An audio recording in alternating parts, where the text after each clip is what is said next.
Today we are joined by Indonesian Ambassador for France, Arrmanatha Nasir, who share his story about Ramadan. Good afternoon, Ambassador Tata. How are you? Let's start with... Hello, Yeah. good evening. Selamat buka puasa. We're still in the afternoon in France, in Paris, so we have another around 12 hours, 13 hours before we break our fast. So to everybody in Jakarta and in Indonesia, selamat buka puasa. Thank you, sir. Thank you very much, Pak. So let's start with how long is the fasting in France? We want to know. Well, we start at 5 o'clock in the morning and we break fast. Iftar is around 9 o'clock at night. So it's about 15 to 16 hours. Quite tough. And the weather helps at the moment because the weather is around 17, 18 degrees, so it's not too hot. So it helps, but it's still quite long. So what is it like, having Ramadan in a non-Muslim majority country like France? We talked about Canada and also Germany before. Now, what is it like in France? Well, you have to remember that France actually there is a large Muslim community in France. We have Islam is actually the second biggest religion in France. There's around 3 million people, or 5% of the population are Muslim. So there is a lot of a Muslim community in various parts of Paris, for example, and there's also around 2,300 mosques in France. So there is a lot of celebration actually during Ramadan, usually before the COVID. And the various community, whether the Moroccan, the Algerians, or the Egyptian, who have large communities here, they celebrate in their own way during Ramadan. Even the Indonesian community here is also celebrate in our own way. For example, you mentioned that usually in the embassy every Friday night or Saturday night we have Iftar together, and then we have Taraweh. So it's quite unique. Right. And Pak Tata, what do you usually have for Iftar? Do you miss any Indonesian menu? That's getting Indonesian ingredients to make Indonesian food is not very difficult in France. So basically, my family's menu, it's basically typical Indonesian. For Iftar, it's always the kurma, and always usually we have the pastel, we have the bubur. Yesterday we had the bubur salad, salad kendil. Something like that.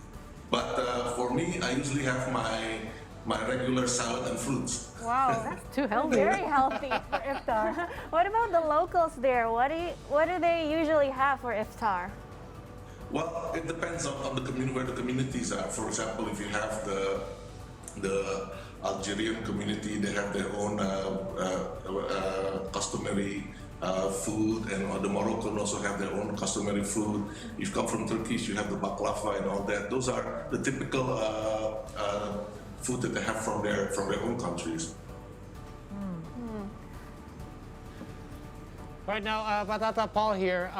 Obviously, Hi, Paul. you may have heard that the Indonesian government is banning people from homecoming this year. What about over there? Obviously, you mentioned that things aren't normal. You normally would have gatherings every Friday. But what are the restrictions towards religious gatherings? And obviously, in Ramadan, there would be gatherings for breaking fast together. Are there any specific regulations to keep those in check as well over in France?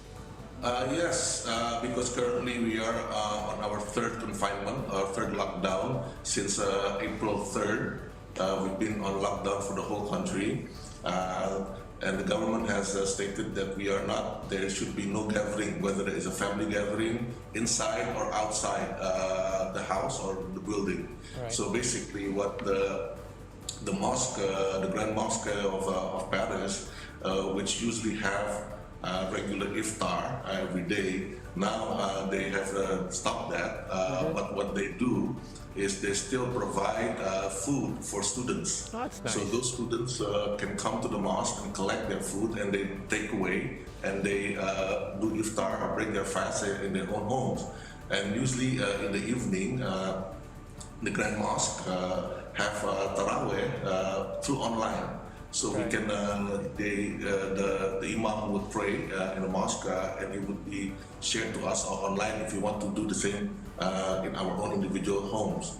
So everything is done, is very restrictive at the moment because, as you know, the number of COVID is quite high in France. Sure. Currently is around 5.5 million people that have been infected, and every day it's anything between 35,000 to 40,000 new cases. So it's quite a big number, increasing every day. Well, we do hope that this is an anomaly and this is a year, or this past, it will be 2 years, or the second Ramadan that we have gone through. And we hope that next year there will be some semblance of normalcy. But speaking of normalcy, what would the typical Ramadan customs be like over in France? Because you did mention all the different communities that are over there. Yeah. Obviously, Indonesians are one of them, but you mentioned that there's a lot of Algeria, Middle Egyptians. Eastern Muslims as well. What would a typical Ramadan day look like over there, pre-COVID and hopefully post-COVID soon? Well, the pre-COVID, usually the Muslims go to the mosque, and in Paris, most go to the Grand Mosque. This is the biggest mosque in Paris, and what they pray Idul Fitri there, and then after that they would go back to their family and celebrate amongst family. They would have usually a celebration, a feast, just like the Indonesian. For Indonesians in Paris, usually we have Idul Fitri Sholat at the embassy. Sure. Usually there would be anything around 200 to 300 people, Wow. Indonesians, at the embassy. And after that, we usually have a halal bihalal at the residence. And usually there are more people at the residence than during the prayer. So at the residence, usually when they come, there will be anything around 500 to 600 food. people. Usually. And this is a time when Indonesians, mostly around Paris, would come and try a little bit of the Lebaran food, Sure. the ketupat sayur, the rendang, the opor ayam. And it is also a time for them to meet each other because many of the people, Indonesians here, they are busy with their daily lives, so they don't get a chance to meet their friends and colleagues as often as they would like. So that's basically a typical Lebaran pre-COVID. Well, But last year we celebrated Lebaran during COVID, and everything stopped. We did not have at the embassy. We did not have Idul Fitri Sholat prayers, and we did not have an open house or a halal bihalal at the residence. What we did, however, was through Zoom, through the online. We celebrate, we say maafan and say Selamat Lebaran through Zoom.